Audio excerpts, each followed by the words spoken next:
You worked hard all of your life to build your wealth and you're ready to enjoy retirement. And your goal, on top of enjoying it on yourself, is to leave a legacy. But did you know that 70% of family wealth is gone by the second generation and 90% by the third? Today we're going to talk about ideas to help the next generation preserve the wealth that you have created. All right. Good morning, Tony. How we doing today? Doing all right, man. Doing all right. You know, that's like, I don't know about anyone else, but I feel like I've been sick for like like a whole month. Like it just something is always happening. Like, and it's like throughout the family too. Oh yeah. It's making me wonder. I'm like, man, do I need to like, ozone Bob my house? Like, is there something going on at this point? I think it's just part of the wonders of having kids. Oh, okay. All right. Perfect. Never-ending germs. Perfect. Yeah. All right. Thanks for the alpha on that one. Yeah. In 12, 15 years, you'll be just fine. Okay. Good. Nice. All right. So today we're talking legacy planning. Kind of multi-generational wealth planning, which I think is a great topic. It ties into a lot of discussions we had last year on the podcast. I'll just kick things off since I'm talking here. I think remember we had that episode on basically a lot of retirees just not spending their money. Yeah, they don't know how to. Yeah. Because they did such a good job saving. They didn't spend their money while they were working, and now they're done working. They're like, I can't do that. Yep, exactly. You're telling me to spend what? And I'm like, here, let me show you how. Let me show you the path on how to spend some money. So, and we talked in that episode, like, hey, it's fine. Like, I understand the psychological hurdles. People are living their lifestyle. It's all good. But I think today's episode is kind of the flip side to that. Yeah. We're a classic line I always say is kind of, hey, you can spend a little bit more money if you want to, or, you can give this all to your kids someday. Yeah. I'm having the conversations to the point now. I mean, think about like what's happened over the last 3 years. Like the market is up 15% plus the last 3 years and probably higher. It's almost 20. Yeah. We're on uncharted territory. I mean, the baby boomers, that person that is 55 and older, roughly maybe 65, like in that, whoever's getting ready to retire, their liquid net worth has at least doubled, if not tripled, in the last, probably doubled in the last 3 years, roughly, right? I mean, like explosion in their 401ks and their retirement accounts, things like that. And then when you start running projections in our financial planning software, it's like, holy cow, I'm gonna die with what amount of money? Exactly. Right? And it's like now it's the conversation is like, all right, well, this is how you spend it all. So you don't, there's no gold stars for taking it with you, right? So you either spend it or it's gonna be left over for the next generation. What do you want to do? Right. So let's just talk about people that want to leave it for the next generation. Now, the conversations that I have is, some of the very high level stuff is, man, can you trust your kids with the money you give them? There's some kids that are very frugal, and then there's some kids that you wouldn't trust with $20, let alone like, $200,000, right? Because think about like the Vanderbilts, for example. Like there's case studies on this family. The downfall of their family, liquid net worth, like their net worth is spending, like they knew how to spend, right? However, the later generations were not as smart as the prior generation. Like, think about like, there's only a handful of, I don't know how to say it, successful people like the, I mean, it's like generational. One person did that. Right. I mean, think about like a family member. Would you trust, if you owned a business, would you trust them with, anything? Like your lawnmower. Would you trust your brother with your lawnmower? I mean, start thinking about like the intelligence level or the entrepreneurial spirit of just like people around you, whether they're cousins, your brothers, sisters, uncles, whatever it might be. Yep. This is not easy stuff. We'll talk about it a little later on. But I think the discussions with your family are and expectations, all that stuff is really, really important because at the end of the day, you'll be gone, and you need to trust. You need to trust the next generation is going to do the right thing and move it forward. So right, and there's a lot of different ways to do this. I mean, there's some high level planning like family limited partnerships, grantor retainer annuity trust. That's like passing on appreciated assets with minimal tax. The family limited partnerships is centralizing, family wealth and business interests, like getting together and having game plans and looking around if you're the what is it if you're the what do they call that, the patriarch of the family? And you're looking around and you start talking for an hour, you're going to see people zoning out, or you're going to see people salivating, be like, this is awesome. That's who you're going to pick, right? To take the torch to the next generation. So like having those family meetings, donor advised fund, like ways to help with charity, lowering taxes now. But those are high level things. I want to kind of keep this more. We have a separate conversations on all three of those and ideas behind it. So just real quick before you move on, that family limited partnership for high net worth people is a really great tool.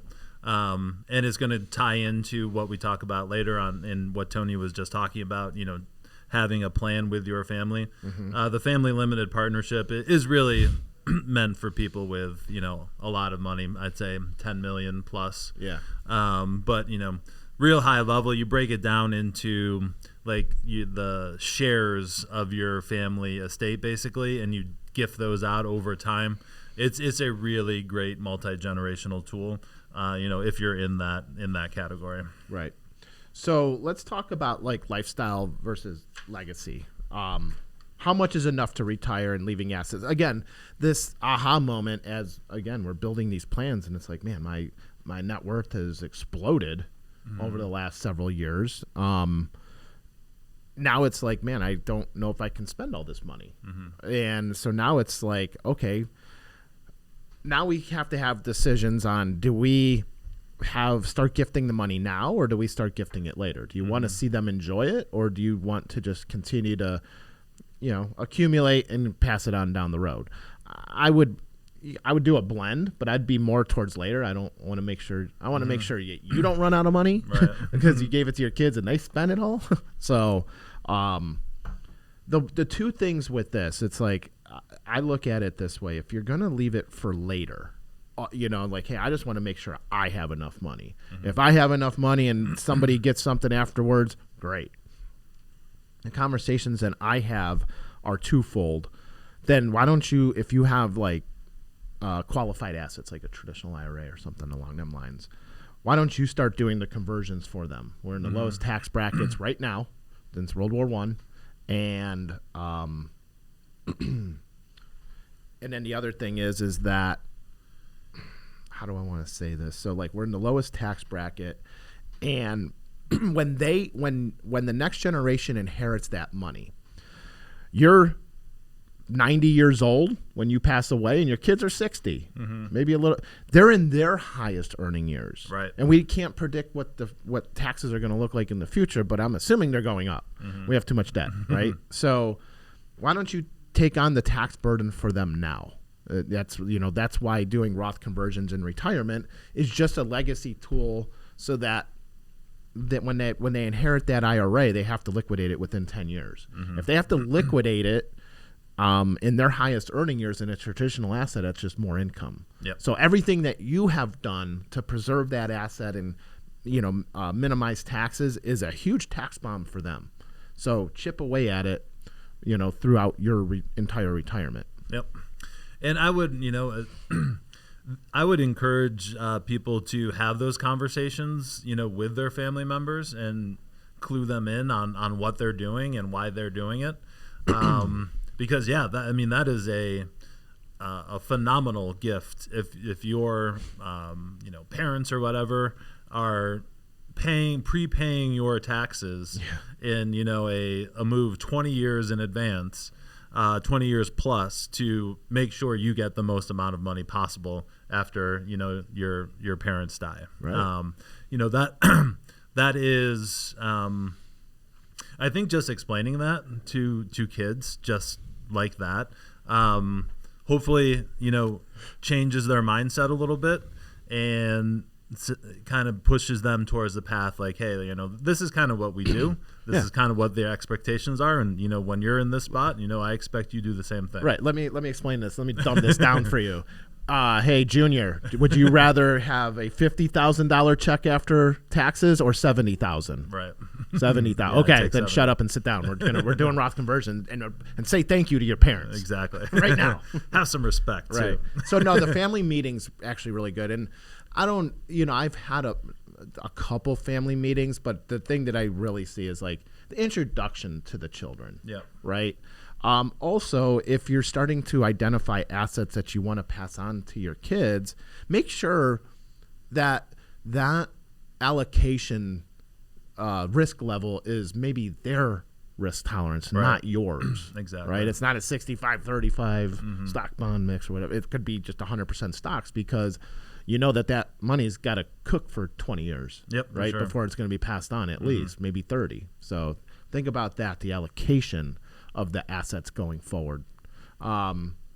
So that's the other thing. And then the family meeting, again, it's going to help you also figure out, I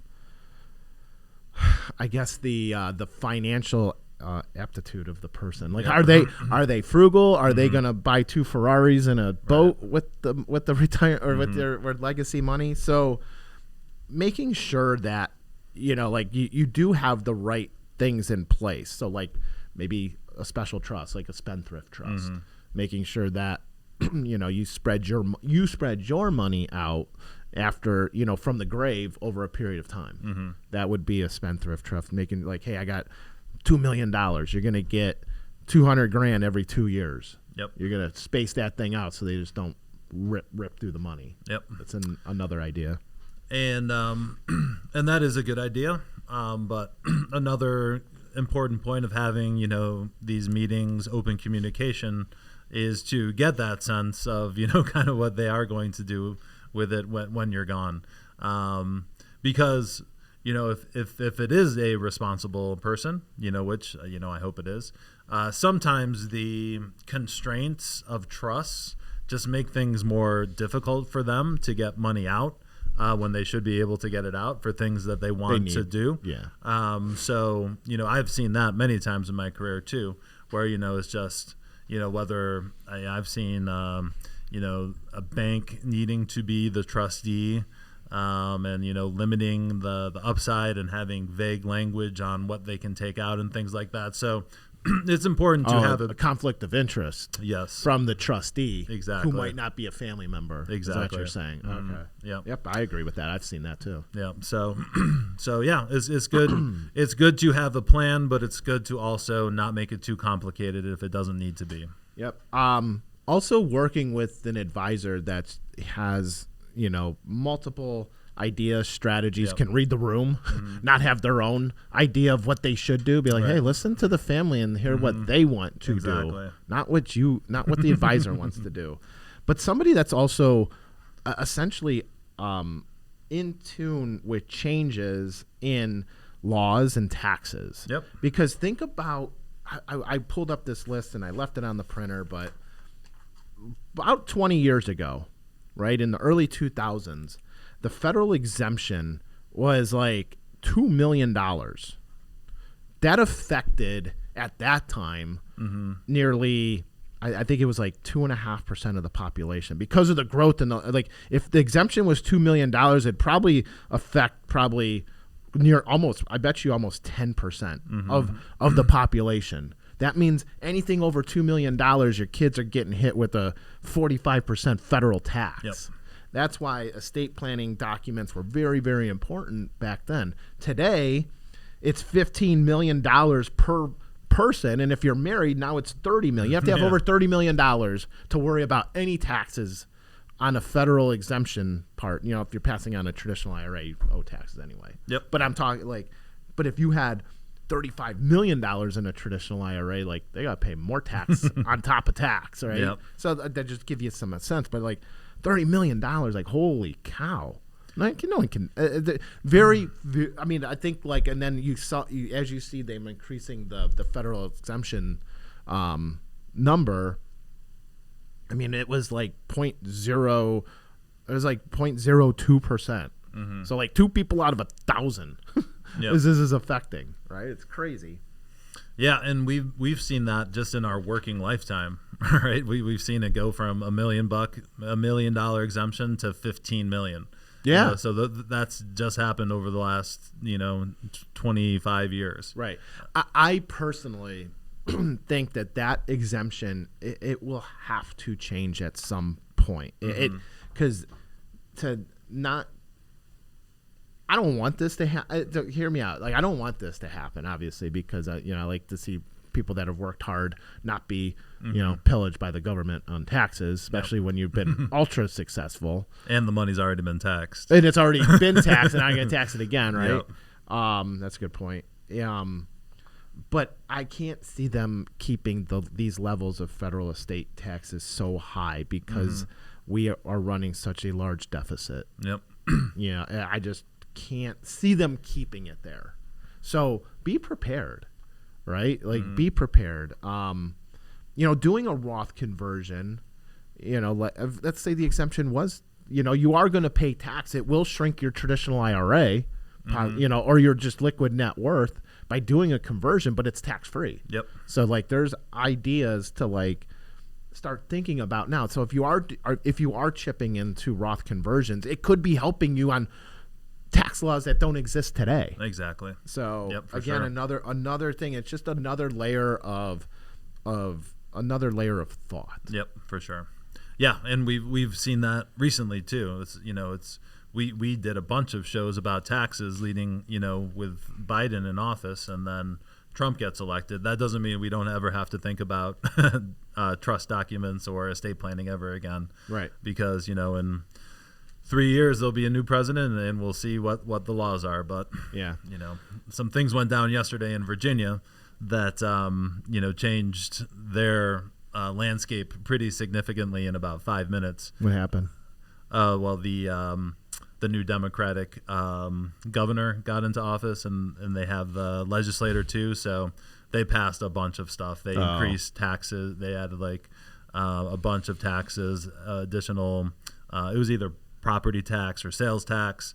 They basically turned it into Minneapolis in about 5 minutes. A bunch of laws reducing minimum sentencing for horrible crimes. Wow. It changes quickly, and in today's landscape, we have to be nimble because you never know what's going to happen. Right. So the key takeaways here is, if this is on your mind now, now is the time to start planning, because it could take weeks, months, years to really craft what you want to do and how you want to do it. And the legal structures, like the trusts or whatever it may be, to surround you with your wishes, to put this electric fence around your estate to protect against taxes, to tax against next generation stupidity, whatever you want to call it. I don't want to say it like that, but you've done a good job doing it. You might want to dictate a lot of things from the grave to make sure and to ensure that it lasts. Yep, for sure. So. All right, and have those conversations with your family. My parents' generation, repressed Irish Catholics. We did not talk about money at all, right? Yeah. It is important. It's part of your job as like Tony said, the patriarch of the family, to make sure everyone's kind of on the same page on how all this works. Right. And make sure you tailor your plan to your situation, because it's not a one size fits all type of situation. Right. And I mean, there's just so many ideas. It starts with a conversation with an advisor that understands this stuff and is open-minded and has your best interest in mind. Absolutely. So yeah, excellent show today. If you guys have any questions, comments, ideas for our show, hit us up at info@swpconnect.com, and we'll talk to you next week. The opinions expressed in the podcast are for general informational purposes only and are not intended to provide specific advice or recommendations for any investment, legal, financial, or tax strategy. It is only intended to provide education about the financial industry. Please consult a qualified professional about your individual needs.